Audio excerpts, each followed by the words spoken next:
ओम श्रीमद्भगवद्गीता प्रथम अध्याय अर्जुन विषाद योग।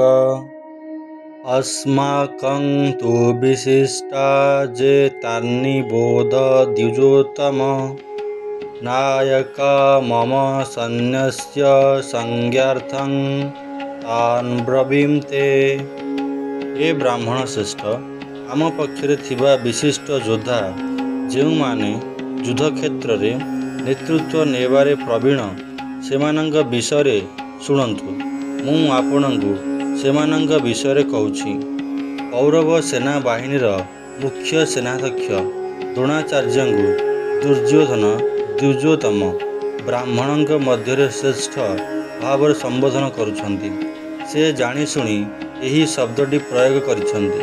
द्रोणाचार्य वृत्ति अनुसार प्रकृत जड़े योद्धा नथिले, से सामरिक विज्ञानर शिक्षक मात्र थिले। जड़े कपटी नेता भाव दुर्योधन तांक निज धर्मगुरुंकर आनुगत्य प्रति मध्य लज्जाहीन भाव संदेह प्रकाश करुछन्ति।